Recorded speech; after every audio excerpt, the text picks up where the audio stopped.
Great to have you with us. Let's take the news. They will fight with the last drop of their blood to retrieve their investment with a troubled gold trading company, if that is what it will take. That's the resolve of angry customers of Men's Gold who are demonstrating through some principal streets in the national capital, Accra, today to mount pressure on the company to pay them their investment. Nancy Emefa-Jodosi is with the demonstrators and filed this report. We customers are very aggressive, and this demonstration is never going to be the end. 2 weeks to come, we are still going to embark on another demonstration, and we are going to petition. We are going to petition all the embassies, and the online registration or online platform for whatever the thing they are doing. We are going to kick against it. We want to see them paying. We are not more in any 15%, and we need our money. We need our money. Our hard-earned investment is with them. People are dying. People are sick, and they can't afford to pay medical bills. It is time we start kicking against Men's Gold. Initially, we were very loyal to them because we thought that what happened, we were going to consider them, and now we cannot more afford it. Okay, so basically, as you are saying that over 1 million customers, nobody has been paid. Even if they pay, if Men's Gold over 1 million customers, even if Men's Gold paid 10% of the 1 million customers, they haven't done anything to warrant any celebration. So you'll be speaking to the sports. Let me speak to a few of you. Come closer to me. You two, how have you been affected by this non-payment of a dividend and also your principal? It affected me really because, madam, as I'm standing here now, my children's school fees has not been paid. They have been sacked my children from school. My children's school fees has not been paid. My mother is sick. I don't have money to buy her medicine. So, madam, as I'm standing here, I'm very, very, very, very serious. I want the government to intervene and force Nana Apia Mesa to pay us back our hard-earned principal. Thank you. Okay, so I want to speak to a few of you. How long have you been investing with Men's Gold also? Yeah, I started my own 7 months ago. How much did you invest? I invested 160,000 Ghana cedis. Yes. So how are you surviving? I want to suspect that a lot of your monies have gone into this. Yes. So how are you surviving? You know, I do this to help my family. And right now, you know, I don't have anything again. Even I can't pay school fees.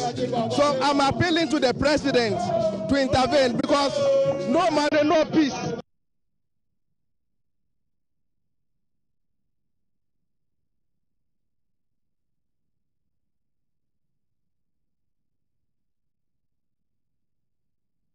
We'll be taking you live to Emefa-Jodosi for updates on that demonstration shortly. But in the meantime, let's go to another demonstration taking place in Takoradi. Disgruntled artisans of Tanukum Kokompe branch of the Garages Association of Ghana in the Western region have staged a massive demonstration in front of the newly constructed Takoradi shopping mall to protest ill treatment meted out to them over the unfulfilled promise of relocating them to Kansarado Mampong, a suburb of Sekendi Takoradi, and the payment of compensations due them after over 400 workshops were demolished on the 7th of February 2014 without notice. According to the aggrieved artisans, not much has been achieved after a long battle to get the title of land bought for them by Western Development Consortium and compensation for properties which were destroyed in the process of forcefully ejecting them from a government land on which they have worked for almost 30 years. The artisans, numbering about 500, have been kicked out of business with their basic livelihood taken away from them, and a number of them have been left to from the artisanal enclave in search of their daily bread stranded.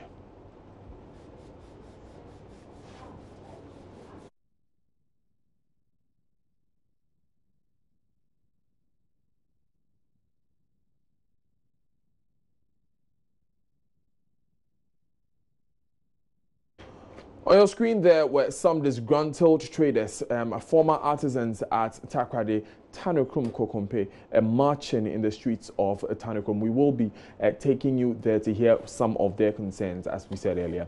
In the meantime, the population of shea trees in the Bulsa North and South districts is reducing at a fast rate. That's according to research conducted by the Presbyterian Agriculture Station at Sandema.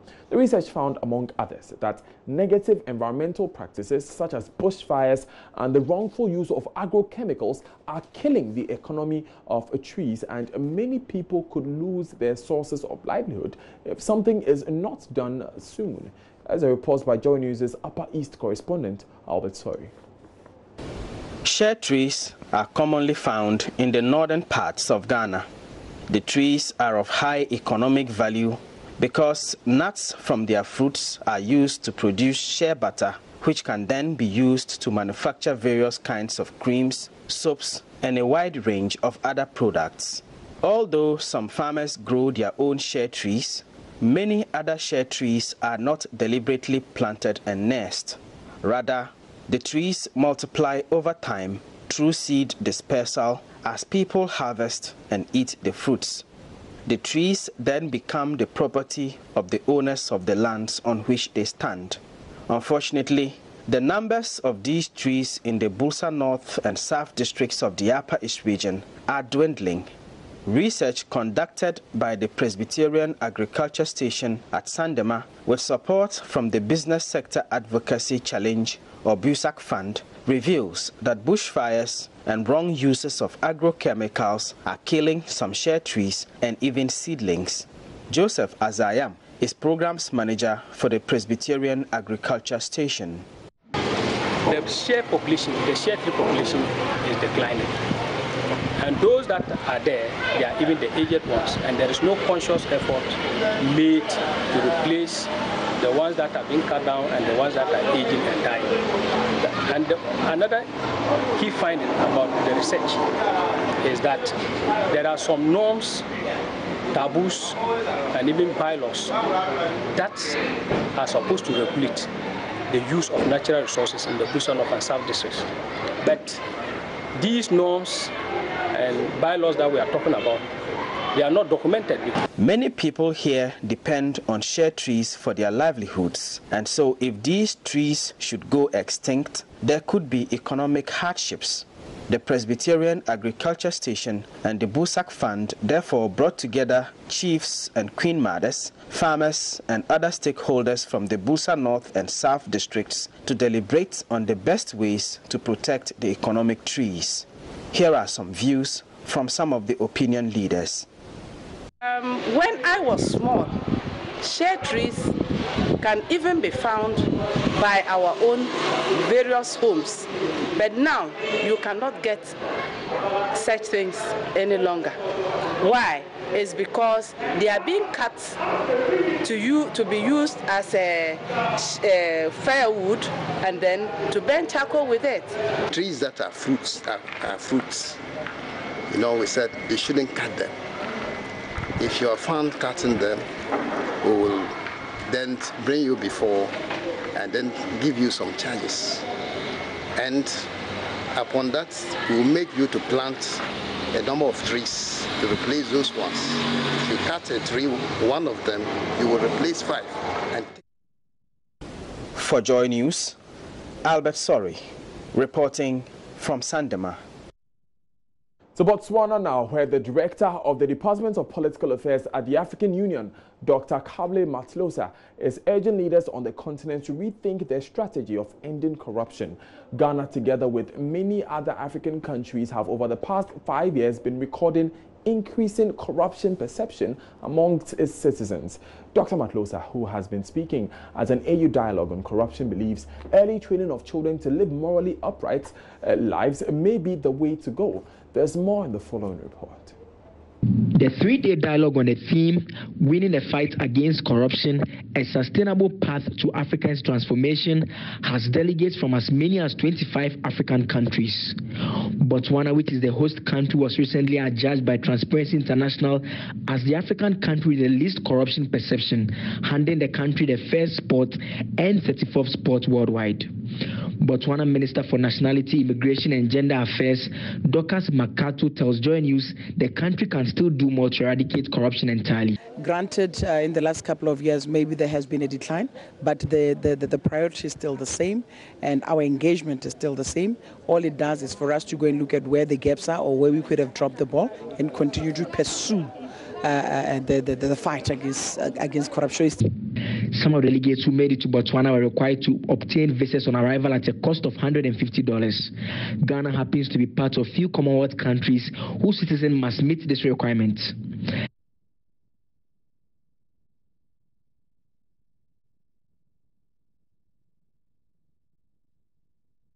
Let's now go live to Botswana, where Joseph Akable is joining us via Skype. Joseph, welcome. In the first place, what is the expected outcome of this three-day conference?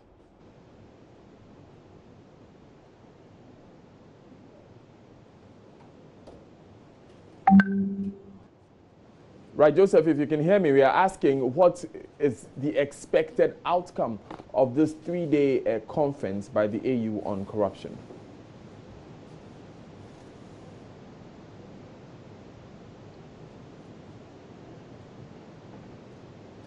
It seems Joseph is having some difficulty in hearing me. Would attempts to re-establish that connection with him, but we'll take the story in the meantime. The National Blood Service is bleeding. This is according to the Chief Executive Officer of the National Blood Service, Dr. Justina Ansah.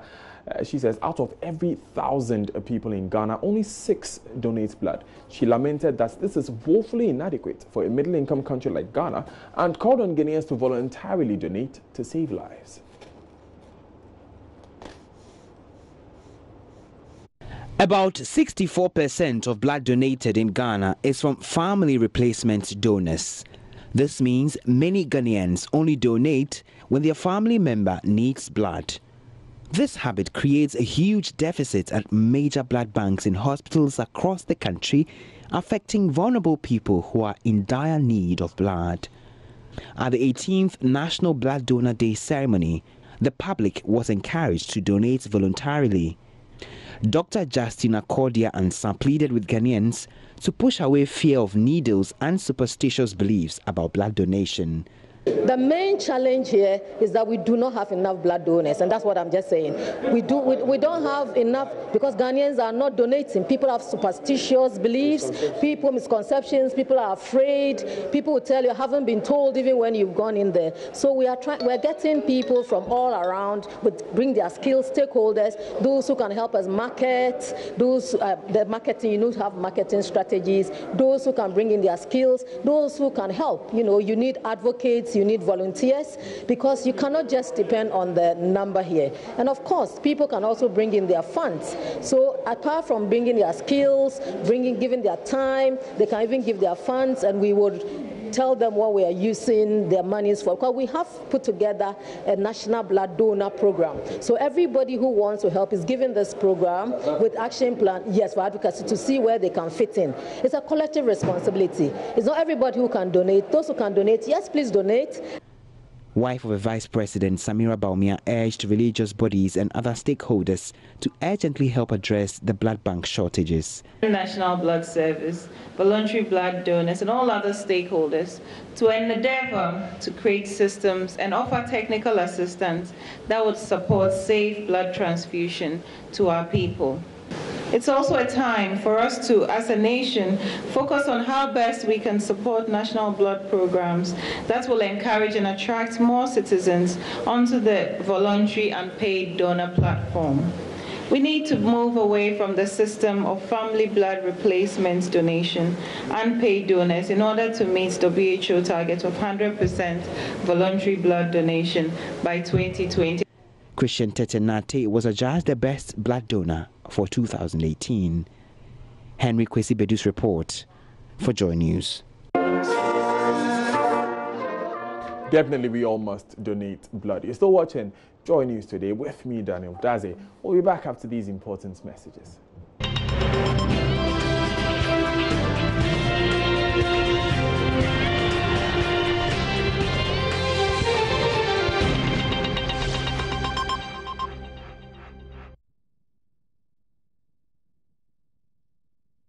Thanks for staying with us. This is Joy News Today with me, Daniel Dazi. We now take you on Skype, and we're speaking with Joseph Akable, who is currently in Botswana, as taking part in an AU conference on corruption. We've already told you that the director of the Department of Political Affairs of the African Union, Dr. Kable Matlosa, is urging leaders to rethink their strategy of ending corruption. But we want to find out from Joseph what exactly this conference will achieve and what is expected of participants like Ghana coming out of it. Joseph, if you can hear me, what exactly do we want to achieve with this conference after it's over?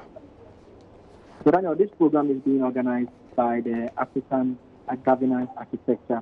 That is an agency of the AU that seeks to practicalize the actions or the things that are taken by the various bodies that work under the AU. So with this particular engagement, it has brought together delegates from different parts of the continent. These are largely people who belong to civil society organizations. There are some who are leaders in terms of ministers from various countries. We also have debate about persons who are anti-corruption secretariats, more or less, in their country. The aim is that they are offering a platform to these delegates, people who have corruption on top of their agenda, to try and share their experiences of various countries, to try and understand how people are winning the battle against corruption in their countries. Mind you, Botswana is, in terms of the recent corruption perception index, that is for the year 2017, it was the highest ranked African country and ended up being the number one on the continent. So the location itself is significant. But the expectation or the end game is that the ideas are shared with the goal being that you take those ideas back to your country and try to push it through in terms of solving corruption in your country. The general sentiment has been that, corruption is pretty much right on the continent of Africa. Right, and it's interesting that you point out that Botswana, according to the Corruption Perception Index, is much more or less the least corrupt country in Africa. What are some of the lessons that you have picked from delegates from that country? And again, how does Ghana benefit from our representation in this conference?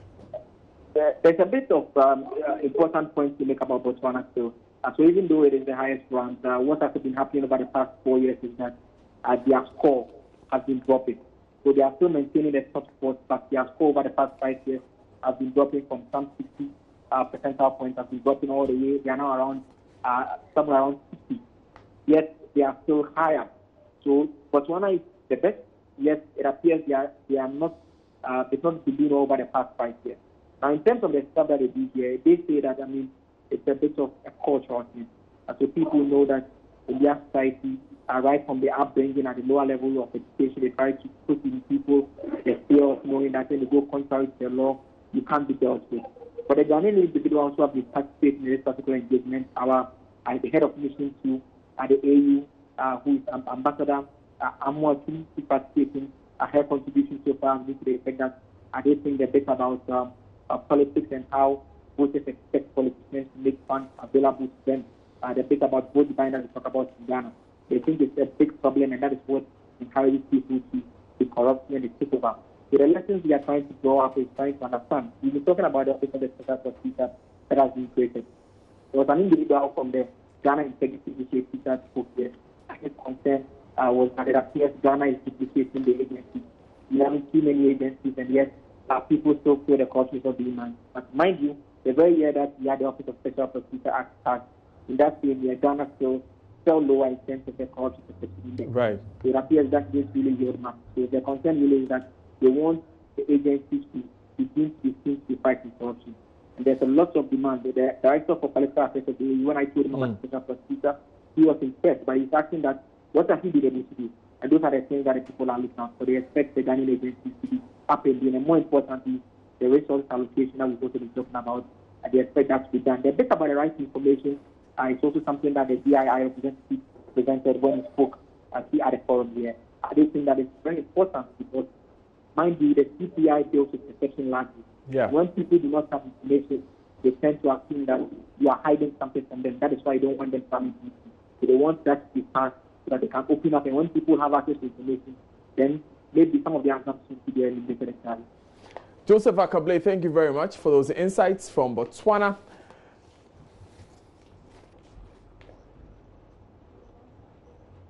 See you when you get back, Joseph. Now, disaster looms as the Environmental Protection Agency EPA assessment establishes the Wager Ridge could collapse, with scores of people residing as the Kaswa-Tobut area at risk. Many people have developed huge structures at the foot of the ridge. The assessment concluded today said collapse of the ridge could also cut off Kaswa from Accra, as the mud could cover the entire road. This was revealed by the Intersectorial Mining Division of the EPA. The tour took the team to the Wager Dam water treatment plant and the Wager Ridge. The tour assessed the level of human impact activities to the Wager Reservoir. Director of Internal Sectorial Mining Division at the Environmental Protection Agency, Ransford Sechi, addressed the media. In 2014, we raised this issue and it got to the national security. Some actions were taken. However, the situation has deteriorated, as we all saw when we walk along the ridge. There are serious erosion which is causing cracks into the rocks and into the earth, some as deep as over 20-30 meters. And unfortunately for us as country, we have residents or people having property just downstream. The fear is that if something is not done, something meaning stabilization of the ridge is not done, there is a potential of this whole thing collapsing to destroy all the properties down this ridge and also to block the entire western corridor. He commended the Ghana Water Company for implementing a recommendation they gave after their visit in 2014 to cut off unauthorized people from accessing some switches of the company. At that time when we came, there was mining going on in this area. People were blasting just near the dam, and we felt that it was unsafe. So as part of that, it got to national security and others, and action was taken. As you could see now, everything, there's a security post, everything is in place here. Philip Ankrach report for Joy News. Still watching Joy News today with me, Daniel Dazi. Up next is sports with Gary L. Smith.